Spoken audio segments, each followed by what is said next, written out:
इस news के प्रायोजक हैं Meena fashion mall. पक्षप्रमुख उद्धव ठाकरे व संपूर्ण शिवसेना यावर काम करते आहे। सगळे शिवसैनिक पदाधिकारी जनता यांची मतं जाणून घेऊन ही उमेदवारी जाहीर केली आहे। दिल्ली गाठण्यासाठी ही यादी प्रभावी आहे। या यादीतील जास्तीत जास्त शिवसैनिक पक्षप्रमुख उद्धव ठाकरेंच्या नेतृत्वात दिल्लीत बसतील। जे 400 पार म्हणता आहेत त्यांनी तडीपार केल्याशिवाय शांत बसणार नाही। निश्चित मी इच्छुक होतो व इच्छा असण्यामध्ये काही वावगं असण्याचं कारणही नाही। विरोधी पक्षनेते ही एक महत्त्वाची जबाबदारी मला उद्धव ठाकरे यांनी दिली आहे। इच्छा असणं शिवसैनिकाचा अधिकार आहे। व्यक्तिगत हितांपेक्षा संघटनेचं हित जास्त महत्त्वाचं असतं।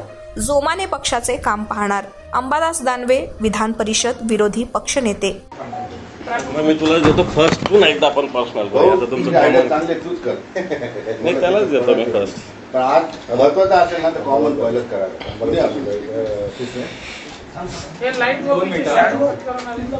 बघू दादा तयार व्हायला उशीर झाला म्हणून सांगा, नाही तर काय नाही तर याचा हा आधीच आला होता।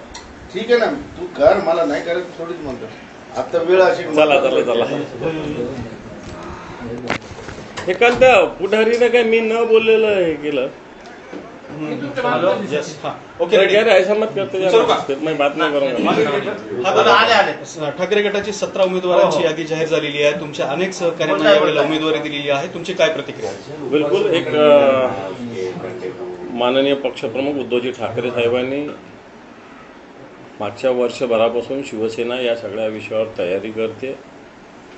सगळे शिवसैनिक, पदाधिकारी, काही प्रमाणात जनता यांची मतं जाणून घेऊन ही सगळी उमेदवारी जाहीर केलेली। निश्चित दिल्ली गाठण्यासाठी ही यादी मला वाटतं निश्चित एक प्रभावी यादी आहे आणि या यादीतले मित्र म्हणाले जास्तीत जास्त शिवसैनिक उद्धवजी ठाकरे साहेबांच्या नेतृत्वाखाली या दिल्लीत पोहोचतील आणि जे आता 400चा पार म्हणतात त्यांना तडीपार केल्याशिवाय ते स्वस्थ बसणार नाही। मला असं वाटतं हा शिवसेनेचा संकल्प आहे। तुम्ही ज्या जिल्ह्याचे गेल्या 20 वर्षापासून 20 वर्षांनी अधिक काळापासून जिल्हा प्रमुख आहात, त्या ठिकाणी तुम्ही गेल्या 10 वर्षापासून उमेदवारीसाठी इच्छुक होतात, मात्र इथं पुन्हा एकदा चंद्रकांत खैरेंना उमेदवारी दिली। निश्चित मी इच्छुक होतो 2014ला, 2019ला आणि 2024ला सुद्धा। माझी इच्छा आहे, मी संघटनेचा जिल्हा प्रमुख, संघटनेचं काम करतो मागच्या 25-30 वर्षापासून। इच्छा असणं काही वावगं असायचं काही कारण नाही, परंतु ही इच्छा असताना मला विधान परिषदेचं सदस्य, विरोधी पक्षनेते ही सुद्धा एक महत्त्वाची जबाबदारी माननीय उद्धवजी ठाकरे साहेबांनी दिलेली आहे। इच्छा असणं शिवसैनिकाचा अधिकार आहे, परंतु ज्या दिवशी निर्णय होईल त्या दिवशी तो मला वाटतं पक्षप्रमुखाचा सुद्धा अधिकार आहे। आणि म्हणून शिवसैनिक आणि पक्षप्रमुख एक नातं आहे। महाराष्ट्राचं काम करतो माननीय उद्धवजींच्या आशीर्वादाने, त्यामुळे निश्चित संभाजीनगर सहित महाराष्ट्रातले सगळे उमेदवार जे जे पक्षप्रमुख जबाबदारी देतील, पक्ष जबाबदारी देईल, संघटना जबाबदारी देईल, त्या पद्धतीने निवडून आणण्यासाठी जीवाचं रान करण्याचा संकल्प आम्ही केलेला आहे, एवढे निश्चित। तुम्ही म्हणता उमेदवारीसाठी इच्छुक असणं काही गैर नाही, पण एवढं समजदारपणानं, एवढं शांतपणाने सगळे रिॲक्शन देत जेवढं तुम्ही देताय हे बघ, मी शिवसेना प्रमुखाचा शिवसैनिक, मला पक्षाचं हित कळतं, संघटनेचं हित कळतं। कधी व्यक्तिगत हितापेक्षा संघटनेचं हित महत्त्वाचं असतं। ज्या संघटनेचं हित साधलं गेलं तर माझं आणखी ऑटोमॅटिक हित साधलं जाणार आहे ना। ठीक आहे, याच्यातून आणखी काही चांगलं होईल असा माझा संकल्प आहे, माझी मनोधारणा आहे, असं पक्षप्रमुखाला वाटतं। पक्षप्रमुख थोडी मला सगळ्या बाजूला ठेवणार आहे, नाही अंबाच काही काम आहे असं थोडी असतं। ज्याची त्याची जबाबदारी असते ती जबाबदारी पार पाडायला पाहिजे। मला असं वाटतं माझ्यावर जी जबाबदारी ती योग्य रीतीनं पार पाडणं ही माझी आत्ताच्या काळात गरज आहे। आणि संघटनेत ज्या पद्धतीनं गद्दारी झाली, जे 40-50 लोक गेले, त्या पद्धतीने निश्चित पक्षाला किंवा आमच्यासारख्या शिवसैनिकाला धक्का बसल्याने मला असं वाटतं हा धक्का सावरत असताना पक्षप्रमुखांचा हात, मन आणि सगळंच मजबूत ठेवणं ही आमची जबाबदारी असं मी समजतो आणि मी मला वाटतं त्यातला एक शिवसैनिक आहे, याचा मला सार्थ अभिमान आहे। आता तुम्हाला पक्षप्रमुखांचा फोन आला होता, काय नेमकं बोलणं झालं? पत्रकार परिषद सुरू व्हायच्या 1 मिनिट आधी तुम्हाला फोन नाही, मी त्यांना फोन केला होता सगळ्यात आधी पक्षप्रमुखांना की बाबा जो काही तुम्ही निर्णय घेतला त्याच्या मागे बिलकुल, कारण पक्षप्रमुखाला चिंता असते ना, बाबा हा नाराज झाला असेल का, तो नाराज झाला असेल का, याला जसं मुलांकडे आई लक्ष देते तशा पद्धतीनं पक्षप्रमुखाची एक चिंता असतेच ना, बाबा हे 4 जण इच्छुक होते, आता मी एकाला दिले, 3ला काय करायचं, ठीक आहे। पण मला असं वाटतं त्यांना चिंता वाटण्यापेक्षा मीच स्वतःहून फोन त्यांना केलेला आहे आणि त्यांना सांगितलं साहेब चिंता नसावी, जोमानं पक्षाचं काम करू। कारण मला असं वाटतं मी एक शिवसैनिक बाळासाहेबांचा मी स्वतःला परिपक्व नाही म्हणू शकत, पण जबाबदार तर निश्चित म्हणू शकतो.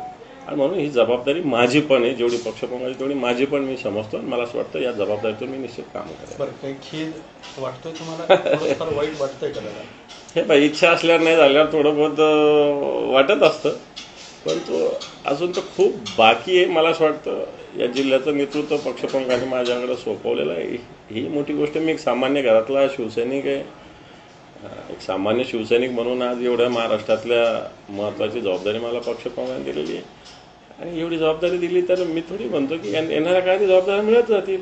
जी जबाबदारी पक्ष देईल, पक्षप्रमुख देतील, वाटतं ती अतिशय ताकदीनं निश्चित पार पाडण्याचा माझा तरी मनोदय आहे, एवढं तर स्पष्ट आहे. आता आव्हानं काय आहे तुमच्यासमोर ही लोकसभा निवडणूक लढवताना? आव्हानं तसं म्हणायला गेलं तर खूप आहे ना. आव्हान तसं म्हणायला तर काहीच नाही. खूप आहे असं म्हणायला तर सत्ता आणि संपत्ती ह्या दोन गोष्टीचा भारतीय जनता पार्टी अतिरेकी वापर या महाराष्ट्रात, या देशात करते. ठिकठिकाणी जसं बा केजरीवाल सारख्या एका मुख्यमंत्र्याला यांनी अटक केलेली आहे. हे सत्तेचा गैरवापरच आहे ना. ठीक आहे ना. तुम्ही काय फार धुतलेले आहे का भारतीय जनता पार्टी? तुमचे 6,000 कोटीचे रोखे तुमच्या खात्यात आहे का? फुकट आले का? कोणाला तरी ब्लॅकमेलिंग करून आले, कोणाला तरी ईडीचा धाक दाखवून, कोणाला तरी CBIचा धाक दाखवून, कोणाला तरी इन्कम टॅक्सचा दाखवून दिलेला आहे.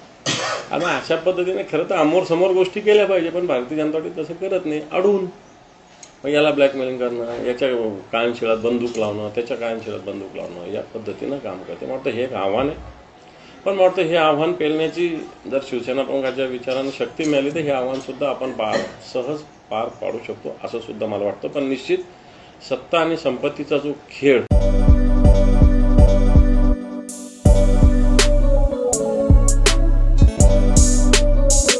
सोलापुर शहर वासियों का कई सालों का अटूट विश्वास, मीना फैशन मॉल। ईद हो या दिवाली, ग्राहक की पहली पसंद मीना फैशन मॉल। दिवाली हो या रमजान या कोई भी हो त्योहार, मनाओ मीना फैशन मॉल के साथ। अपनी शादी को बनाओ और भी शानदार मीना फैशन मॉल के साथ। मिलेंगे हर रंग, हर क्वालिटी, ढेर सारे वैरायटीज। मीना फैशन में बच्चों से लेकर बड़ों तक के शानदार से शानदार ड्रेस लाचा आपको बिल्कुल ही कम दामों में मिलेगा। हमारा पता कोंताम चौक, सोलापुर।